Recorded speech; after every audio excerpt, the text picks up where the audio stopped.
Selamat pagi pemirsa, jumpa lagi bersama saya Alfi Sahrin dalam Lampung 8. Sejumlah informasi telah kami rangkai dan siap kami sajikan untuk Anda.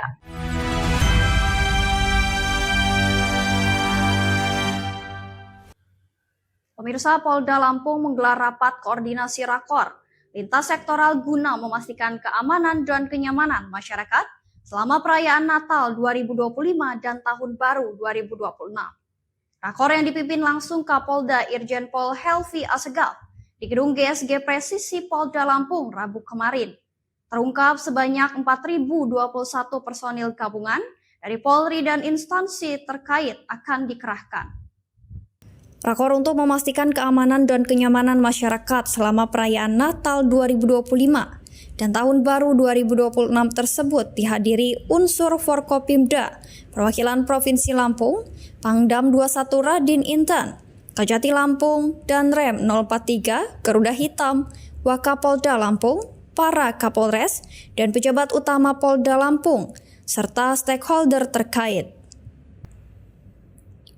Kapolda Lampung Irjen Pol Helvi Assegaf menegaskan rapat bertujuan menyamakan persepsi, memperkuat koordinasi sekaligus menyusun strategi pengamanan terpadu, menyikapi meningkatnya mobilitas masyarakat menjelang akhir tahun. Menurut Kapolda, sebagai pintu gerbang Pulau Sumatera, Provinsi Lampung memiliki tingkat kerawanan tinggi, mulai dari potensi kemacetan, lonjakan arus penumpang darat, laut, dan udara, hingga ancaman bencana alam. Diterangkan pihaknya akan menggelar operasi Lilin Krakatau 2025. Polda akan melaksanakan pengamanan mulai 20 Desember 2025 hingga 2 Januari 2026 dengan melibatkan 4.021 personel gabungan Polri dan instansi terkait. Ribuan personil tersebut akan disebar di seluruh wilayah Lampung dan ditempatkan pada 3 jenis pos, yakni pos pelayanan, posko terpadu, dan pos pengamanan. Sasaran operasi meliputi tempat ibadah, objek wisata dan hiburan, terminal, bandara, pelabuhan khususnya Pelabuhan Bakahuni, stasiun kereta api, serta pengawasan distribusi bahan pokok dan BBM. Selain itu, operasi juga memprioritaskan deteksi dini terhadap potensi bencana alam di tengah cuaca ekstrim. Kehadiran Polri dalam pengamanan Natal dan Tahun Baru merupakan wujud komitmen Polda dalam menjaga rasa aman dan ketertiban. Kapolda menambahkan operasi Lilin Krakatau 2025 tidak hanya mengedepankan langkah preventif, tetapi juga pelayanan yang humanis dan responsif terhadap kebutuhan masyarakat. Kapolda juga mengajak masyarakat untuk berperan aktif menjaga keamanan dengan mematuhi aturan serta melaporkan hal-hal mencurigakan melalui call center 110. Rakor lintas sektoral tersebut tentu momentum penting dalam menyelaraskan langkah pengamanan antar instansi, sekaligus menegaskan komitmen Polda Lampung menjaga stabilitas Kamtibmas di tengah dinamika sosial dan potensi bencana alam. Dari Bandar Lampung, Garuda TV melaporkan. Ya pemirsa, Gubernur Lampung Rahmat Mirjani Zausal didampingi Wakil Gubernur Jihanur Laila kemarin melakukan kunjungan kerja ke Tanggamus. Bupati Tanggamus Muhammad Saleh Asnawi bersama Wakil Bupati Agus Suranto membersamai Gubernur dan Wakil Gubernur meninjau langsung produksi pupuk organik cair dan sarana pertanian untuk mendukung produktivitas petani. Dalam kunjungan kerja ke Kabupaten Tanggamus, Gubernur Lampung Rahmat Mirjani Zausal meninjau produksi pupuk organik cair di Pekon Kagungan, Kota Agung Timur, Pekon Kalirejo, Kecamatan Wonosobo. Gubernur menyampaikan pemerintah Provinsi Lampung sangat mendukung pengembangan pupuk organik cair karena dinilai mampu membantu petani meningkatkan produktivitas hasil panen, sekaligus mendukung swasembada pangan dan mensukseskan program Astacita Presiden.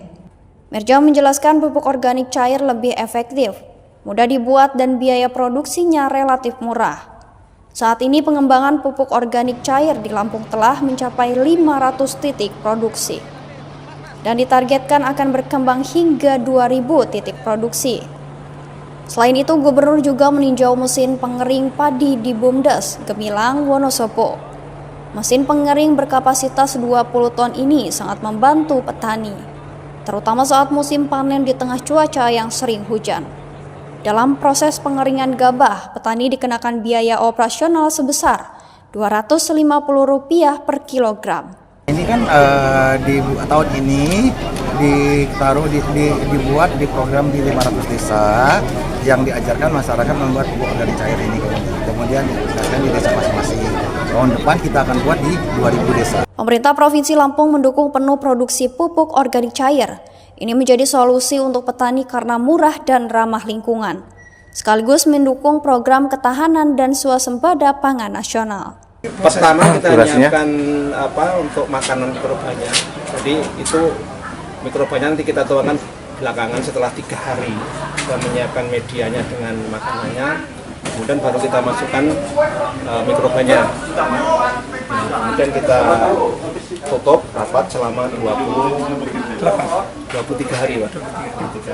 Biaya produksi pupuk cair sangat murah. Bahannya ada di sekitar kita, seperti air kelapa, air beras, kapur dolomit, dan bibit mikroba. Oh sudah, alhamdulillah sudah beroperasi sampai sejauh ini kurang lebih 70 ton kami sudah pernah mengeringkan gabah di sini. Gabah dari petani yang berkadar air 28-30% dan dikeringkan menjadi 13%. Nah itu cara petani untuk mengeringkan di sini itu berapa ongkosnya per kilogram? Per kilogram Rp250. Rp250 dikeringkan di bed dryer kami. Mesin pengering padi ini sangat membantu petani karena saat ini musim panen namun cuaca sering hujan. Kapasitas mesin 20 ton dan biaya operasional Rp250 per kilogram. Dari Tanggamus, Hardi Suprapto, Garuda TV melaporkan. Pemirsa, Bupati Lampung Selatan Radityo Egi Pratama terus mendorong modernisasi sektor pertanian, salah satunya melalui pemanfaatan drone untuk penyiraman, pemupukan, dan pengendalian hama, serta sistem pengairan digital yang dapat dikendalikan langsung melalui telepon genggam. Langkah ini dilakukan untuk menekan biaya produksi dan meningkatkan kesejahteraan petani. Bupati Lampung Selatan Radityo Egi Pratama meninjau langsung pelaksanaan pilot proyek modernisasi pertanian di Desa Trimo Mukti. Program ini diterapkan pada lahan seluas 1.335 hektar dan melibatkan seluruh petani dalam satu desa. Pemerintah daerah memberikan berbagai dukungan, mulai dari pembangunan sumur bor, penyediaan unit drone pertanian, hingga penerapan sistem irigasi berbasis digital. Melalui teknologi ini, petani dapat mengaktifkan mesin air cukup dengan telepon genggam. Pemanfaatan drone terbukti membuat proses pemupukan dan penyemprotan hama jauh lebih cepat dan efisien. Sebelumnya 1 hektar lahan membutuhkan 4 orang tenaga kerja selama 6 jam. Kini pekerjaan yang sama dapat diselesaikan drone hanya dalam waktu 10 menit. Yaitu alat pertanian yang kita bilang cukup modern untuk saat ini untuk spray penyemprotan hama penyakit, dan ini juga bisa kita gunakan untuk pemupukan. Ini alhamdulillah kemarin sudah kita coba di hamparan itu dan petani juga sangat responsif. Kemudian mudah-mudahan nanti bisa diaplikasikan di musim-musim tanam ini dan musim-musim tanam selanjutnya. Untuk saat ini kita memang masih baru 1 unit yang ini kemudian kita coba untuk kebutuhan yang pertama di Trimo Mukti, kemudian nanti kalau ada kebutuhan mendesak di wilayah-wilayah lain bisa kita mobilisasi. Nanti akan mengarah ke smart farming seperti kontrol irigasi pengairan menggunakan IoT, ini juga sudah kita perkenalkan.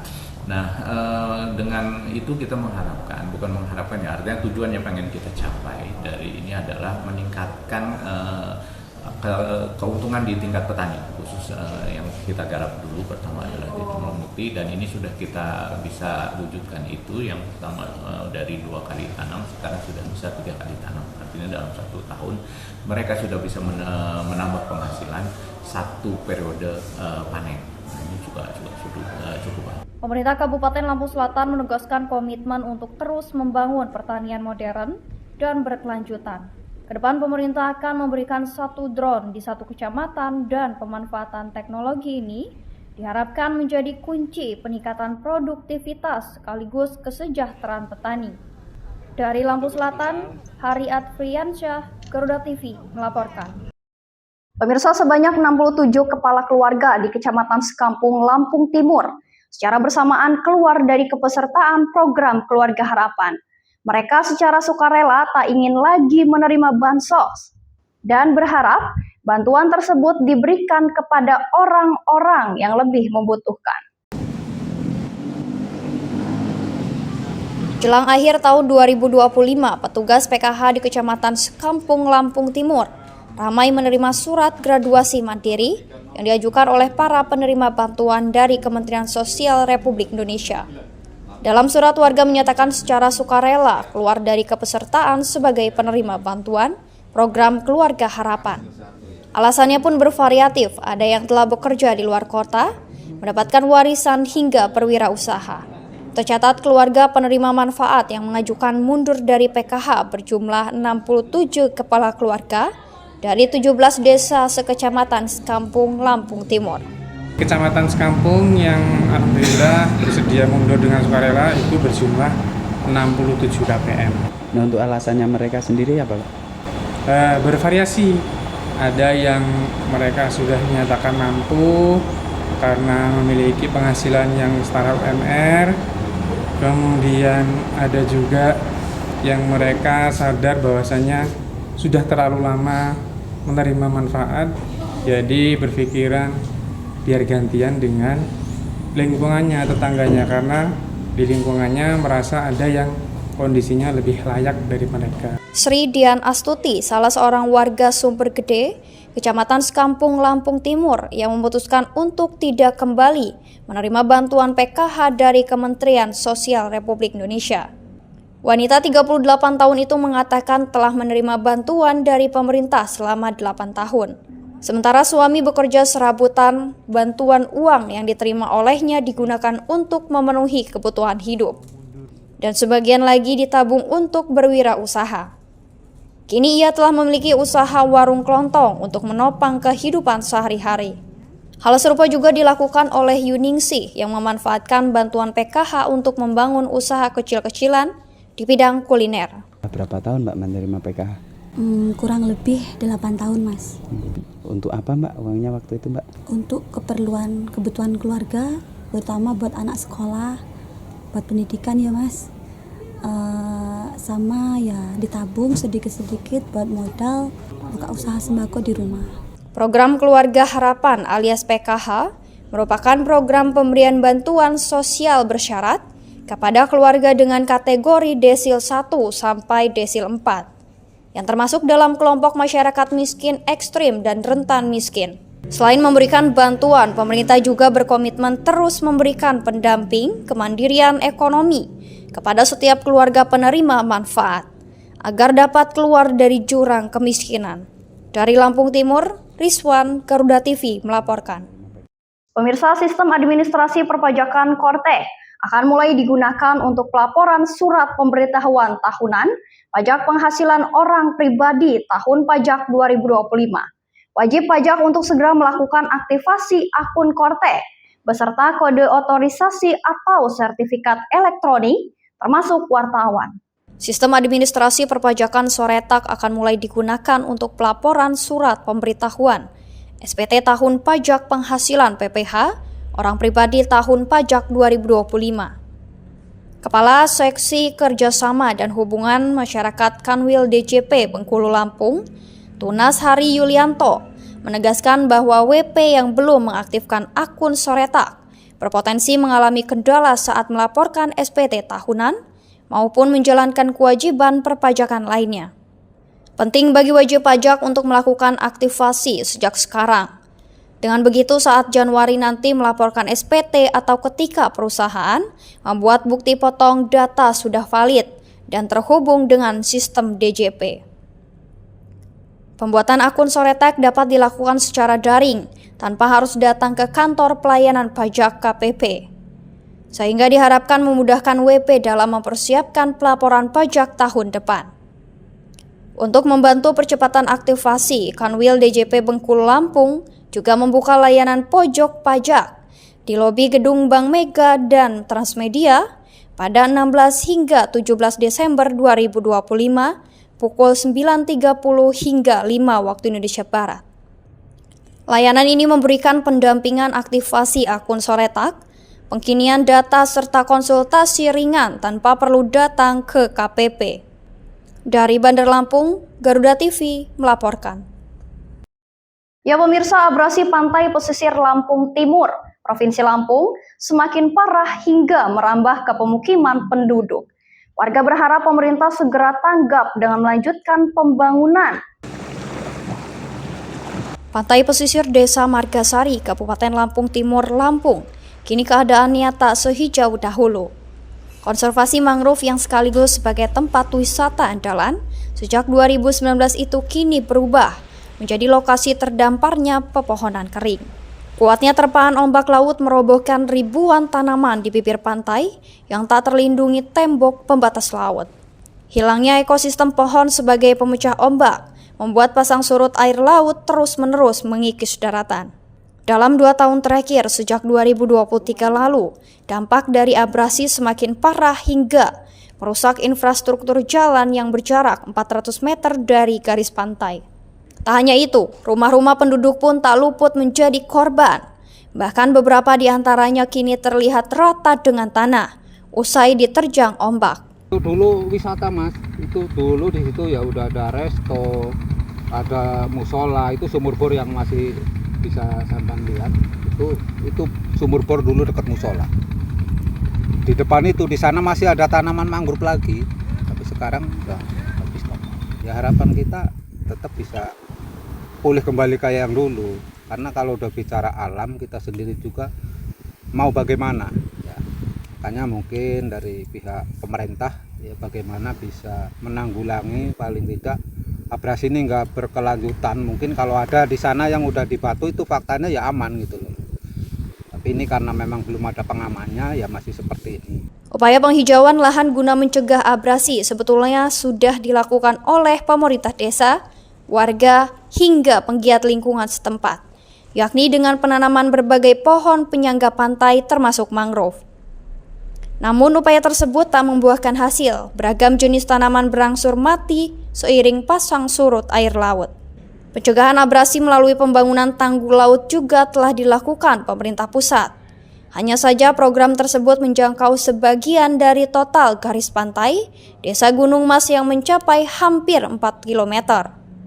Keseluruhan yang sekarang terdampak itu ada sekitar 1.900 meter itu Mas, yang abrasi total. Tadinya yang kita kelola sebagai wisata mangrove, kita sudah bangun ada sekitar 25 gazebo, dan saat ini dulu pernah juga ada penanaman bakau oleh Pak Menteri Pak Edi Prabowo, dan sekarang sudah abrasi total.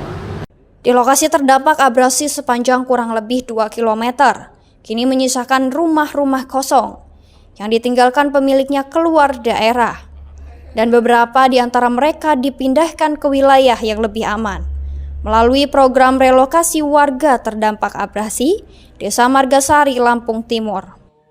Masyarakat berharap fenomena abrasi pantai pesisir timur Provinsi Lampung mendapatkan perhatian serius dari pemerintah agar dampaknya tak semakin luas. Dari Lampung Timur, Rizwan, Garuda TV melaporkan. Setiap hari, 1,5 juta orang bekerja dari dini hari. Setiap hari, lebih dari 12.000 dapur serentak beroperasi.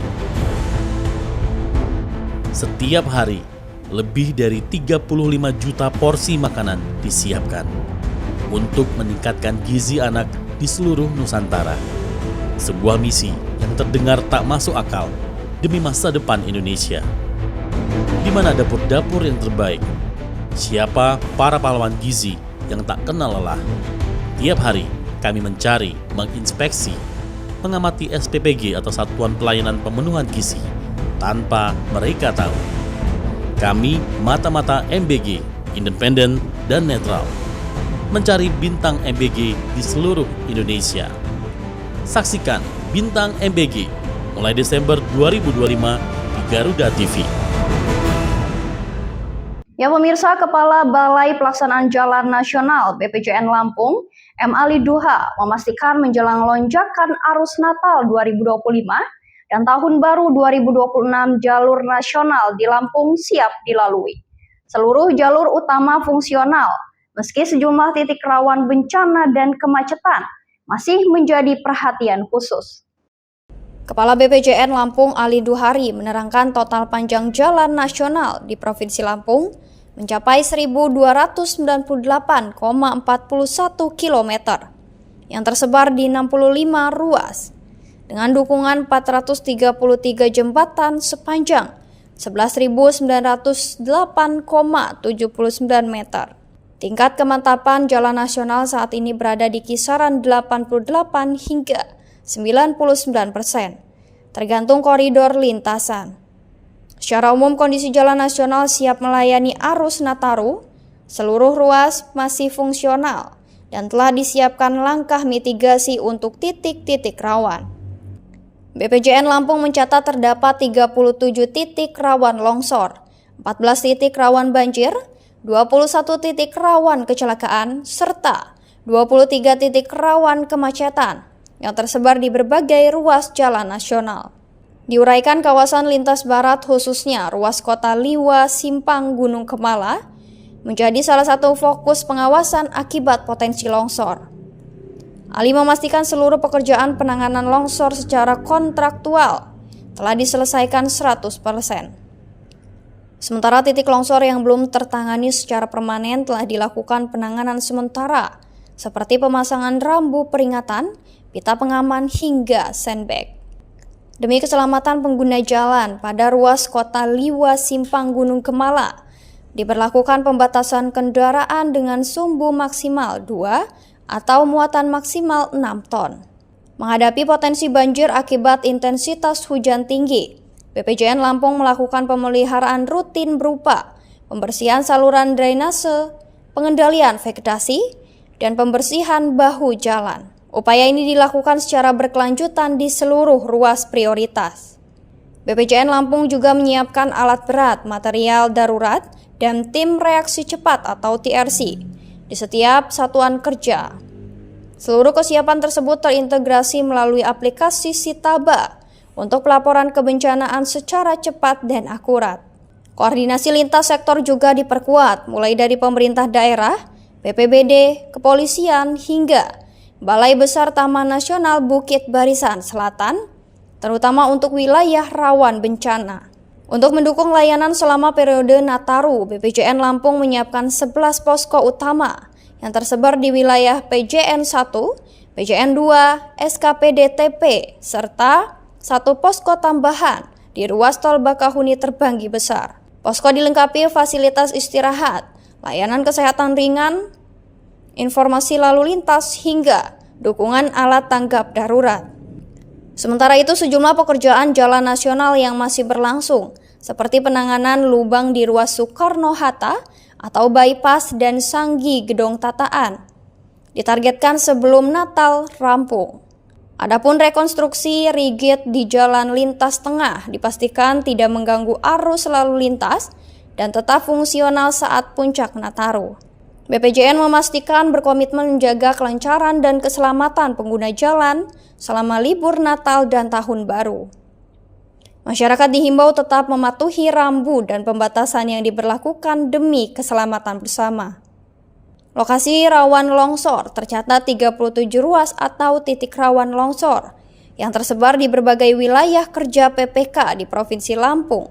Pada wilayah PPK 1,4 Provinsi Lampung, terdapat 1 titik rawan longsor di ruas Simpang Tanjung Karang kilometer 10 dengan kondisi jurang di area bahu jalan sebelah kanan yang telah ditindaklanjuti melalui pemasangan rambu peringatan rawan longsor. Sementara itu, PPK 2.1 Provinsi Lampung mencatat 2 titik rawan longsor di ruas Jalan Insinyur Juanda, Kota Agung, Balimbing, Kabupaten Tanggamus, Kota Agung Timur dengan kondisi tebing, kanan badan jalan dan jurang kiri badan jalan, yang juga telah dipasangi rambu peringatan. Dari Bandar Lampung, Garuda TV melaporkan. Informasi lainnya, pemirsa, puluhan wali kota dari berbagai kota se-Indonesia akan hadir pada kegiatan Apexi Outlook yang akan digelar pada 20 Desember 2025. Hingga kemarin, tercatat sebanyak 56 wali kota telah menyatakan kesiapan untuk hadir dalam agenda nasional tersebut. Asisten 1 Bidang Pemerintahan dan Kesejahteraan Rakyat Pemkot Bandar Lampung, Wilson Faisal, mengatakan jumlah tersebut masih berpotensi bertambah seiring adanya konfirmasi lanjutan dari sejumlah kota lainnya. Ia menjelaskan Apexi Outlook tidak hanya menjadi forum refleksi dan diskusi antar wali kota, tetapi juga dirancang melibatkan partisipasi masyarakat secara langsung. Terdapat 4 agenda utama yang telah disiapkan panitia.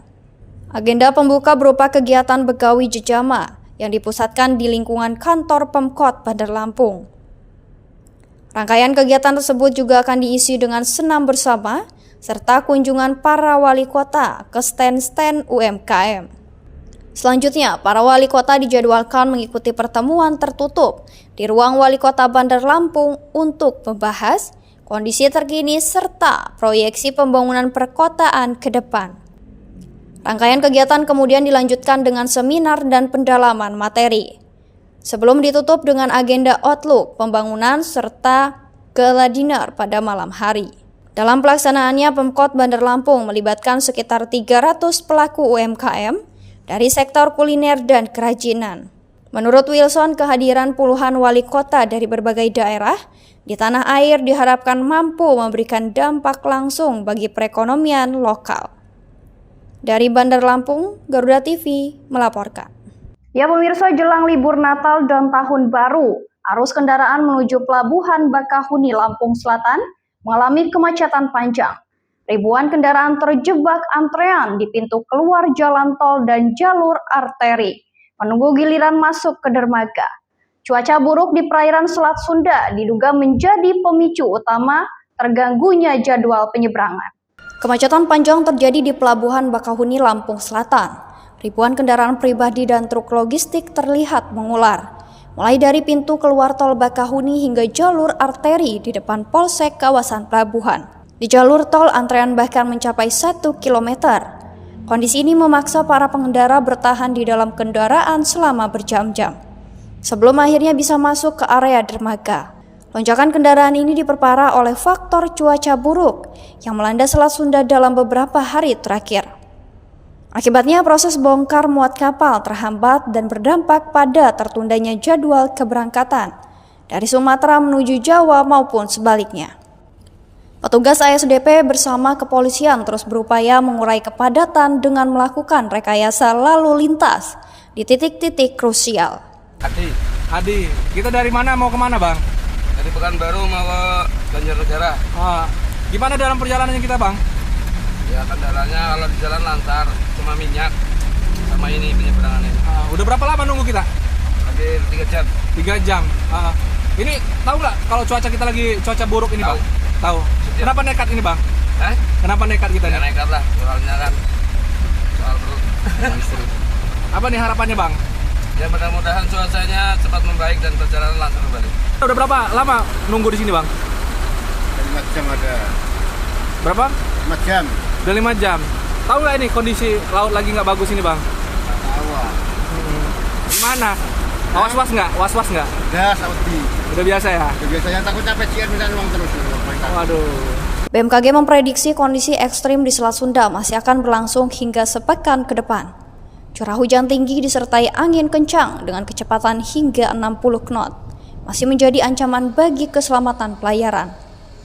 Pengguna jasa diimbau untuk terus memantau jadwal terkini dan tetap waspada selama perjalanan. Sementara itu, untuk memperkuat kesiapsiagaan daerah dalam menghadapi potensi cuaca ekstrim di wilayah Lampung, Bupati Lampung Selatan Radityo Eki Pratama menekankan pentingnya sinergi lintas sektoral dalam memitigasi dampak bencana hidrometeorologi seperti banjir, tanah longsor, dan angin puting beliung yang kerap mengancam saat musim penghujan.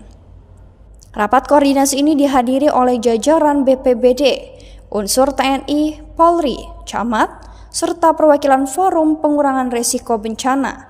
Fokus utama rapat adalah pemetaan titik rawan bencana dan percepatan respon darurat di tingkat desa. Dari Lampung Selatan, Hari Atfriansyah, Garuda TV melaporkan. Setiap hari, 1,5 juta orang bekerja dari dini hari. Setiap hari, lebih dari 12.000 dapur serentak beroperasi. Setiap hari, lebih dari 35 juta porsi makanan disiapkan untuk meningkatkan gizi anak di seluruh Nusantara. Sebuah misi yang terdengar tak masuk akal demi masa depan Indonesia. Di mana dapur-dapur yang terbaik? Siapa para pahlawan gizi yang tak kenal lelah? Tiap hari kami mencari, menginspeksi, mengamati SPPG atau Satuan Pelayanan Pemenuhan Gizi tanpa mereka tahu. Kami mata-mata MBG, independen dan netral, mencari bintang MBG di seluruh Indonesia. Saksikan Bintang MBG mulai Desember 2025 di Garuda TV. Informasi lainnya pemirsa, ratusan masyarakat bersama tokoh adat setempat menuntut pengembalian tanah adat Desa Halangan Ratu. Hal ini dilakukan dengan wujud aksi damai di halaman kantor pemerintah Provinsi Lampung pada Rabu 17 Desember 2025. Warga menuntut pengembalian tanah adat yang saat ini dikuasai oleh PT PN 1 Regional 7. Kami sampaikan kepada pemerintah Provinsi Lampung yang ada di dalam, Bapak Asisten, kemudian staf ahli bidang pertanahan wakil gubernur, bahwa tuntutan kita tidak banyak. Kembalikan tanah adat kepada masyarakat adat Halangan Ratu. Ratusan masyarakat bersama tokoh adat setempat menuntut pengembalian tanah adat Desa Halangan Ratu. Hal ini dilakukan dengan wujud aksi damai di halaman kantor pemerintah Provinsi Lampung pada Rabu 17 Desember 2025. Warga menuntut pengembalian tanah adat yang saat ini dikuasai oleh PT PN 1 Regional 7. Dalam aksi tersebut, massa yang mengenakan pakaian adat Lampung tak hanya berorasi, sejumlah peserta juga menampilkan tari bedana di tengah aksi sebagai simbol identitas, sekaligus bentuk perjuangan kebudayaan masyarakat adat. Penyembang adat Halangan Ratu, Ahlu Fakar, menjelaskan bahwa kehadiran mereka bertujuan untuk menyampaikan aspirasi langsung kepada pemerintah terkait sengketa lahan yang telah berlangsung puluhan tahun. Lahan yang dipersoalkan berada di wilayah Kecamatan Natar, Lampung Selatan dengan luas mencapai kurang lebih 988 hektar. Masyarakat adat mengklaim memiliki bukti kuat secara historis maupun administratif atas kepemilikan lahan tersebut. Di antaranya makam tua, adanya kuburan leluhur yang sudah ada sejak sebelum kemerdekaan Indonesia. Selain itu, kami masyarakat adat memiliki bukti pajak, kepemilikan dokumen pembayaran pajak yang berasal dari tahun 1966. PTPN 7 dari tahun 1981 memakai tanah adat secara ilegal atau tidak sah karena tidak pernah ada izin dari masyarakat adat. Jadi sudah jelas itu, makanya kami masyarakat akan mengambil tanah adat masyarakat Halangan Ratu. Dengan senang ataupun nggak senang, PTP akan kami ambil karena itu mutlak hak nenek moyang kami yang akan diwariskan dengan kami. Jadi pulang kami dari sini, kami akan menduduki lahan dan kami juga sudah izin dengan gubernur, kami langsung akan bercocok tanaman karena kami membutuhkan lahan tersebut. Itu saja yang perlu saya sampaikan. Terima kasih. Bekas permukiman terdapat jejak 10 umbul atau pemukiman lama yang dahulunya menjadi tempat tinggal orang tua mereka. Dari Bandar Lampung, Tim Liputan Garuda TV melaporkan. Pemirsa, Balai Besar Pengawas Obat dan Makanan di Bandar Lampung mengintensifkan pengawasan pangan olahan menjelang perayaan Natal 2025 dan Tahun Baru 2026. Hasilnya sebanyak 126 pieces produk pangan bermasalah ditemukan dari 16 sarana distribusi dan penjualan yang diawasi di sejumlah daerah Provinsi Lampung. Kepala BB-POM di Bandar Lampung, Bagus Heri Purnomo, mengatakan intensifikasi pengawasan tersebut telah berlangsung sejak 28 November 2025 dan akan berakhir pada 2 Januari 2026. Menurut Bagus, saat ditemui di Chandra Truk Betung pada Rabu 17 Desember 2025, pengawasan dilakukan secara menyeluruh, mulai dari hulu hingga hilir. Pengawasan pangan olahan dilakukan dari distributor, retail modern, hingga retail tradisional. Hingga saat ini, BB-POM Lampung telah melakukan pengawasan di 16 sarana yang tersebar di Bandar Lampung, Metro, Lampung Selatan, Lampung Tengah, dan Pringsewu. Rinciannya 6 distributor, 8 retail modern atau supermarket, dan 2 retail tradisional. Dari hasil pemeriksaan tersebut, BB POM menemukan 11 item produk tanpa izin edar dengan total 103 pieces. 4 item produk kadaluarsa sebanyak 21 pieces, serta 1 item produk rusak berjumlah 2 pieces. Total temuan mencapai 126 pieces produk pangan olahan bermasalah. Terhadap temuan tersebut, BB POM Lampung langsung melakukan tindak lanjut. Untuk pihak retail dilakukan pembinaan berupa surat teguran dan peringatan. BB POM Lampung akan mengkonfirmasi temuan tersebut kepada pemerintah daerah, penerbit, PIRT, dan melakukan pembinaan agar pelaku usaha segera beralih ke izin edar MD. Menjelang Natal dan Tahun Baru, BB POM Lampung juga mengingatkan masyarakat untuk lebih waspada dalam memilih pangan olahan, terutama produk yang banyak diminati saat perayaan. Dari Bandar Lampung, Garuda TV melaporkan. Informasi lainnya pemirsa, PT Bukit Asam Tbk kembali menegaskan komitmennya terhadap pelestarian lingkungan pesisir lewat program penanaman 20.000 bibit mangrove. Bersama kelompok tani hutan Mutiara Hijau di wilayah pesisir Sakti, Lampung Timur, PTBA lakukan pelestarian. HRGS Finance CSR, Departemen Head PT Bukit Asam Tbk, Tarahan Port Hamdani B. Yusdi, mengungkapkan kegiatan ini sejatinya merupakan kelanjutan dari program konservasi mangrove yang telah dilaksanakan sebelumnya. Sehingga total yang telah ditanam hingga saat ini mencapai 40.000 batang bibit mangrove. Program ini bertujuan untuk mendukung upaya konservasi dan replikasi mangrove di kawasan pesisir Lampung Timur. Diterangkan khususnya di Pasir Sakti yang memiliki peran penting dalam menjaga keseimbangan ekosistem, melindungi garis pantai dari abrasi, serta menjadi habitat bagi berbagai biota laut. Ketua KTH Mutiara Hijau Samsudin menyampaikan apresiasi atas dukungan PTBA dalam pelaksanaan program ini. Melalui program tersebut, pihaknya sangat terbantu dalam melakukan penanaman kembali bibit pohon mangrove. Hamdani menambahkan program penanaman mangrove merupakan bagian dari tanggung jawab sosial dan lingkungan PTBA yang berkelanjutan. Melalui kolaborasi dengan masyarakat setempat, PTBA berharap upaya rehabilitasi ekosistem mangrove ini dapat memberikan manfaat jangka panjang, baik bagi lingkungan maupun bagi masyarakat pesisir yang bergantung pada berkelanjutan sumber daya alam. Kedepan, PTBA akan terus mendorong pelaksanaan program-program lingkungan yang berorientasi pada pelestarian alam dan pemberdayaan masyarakat. Dari Lampung Timur, Garuda TV melaporkan. Ya pemirsa, informasi tadi sekaligus menjadi penutup perjumpaan kita pada pagi hari ini. Saya Alfi Sarin beserta segenap kru yang bertugas pamit undur diri. Terima kasih, selamat pagi dan sampai jumpa.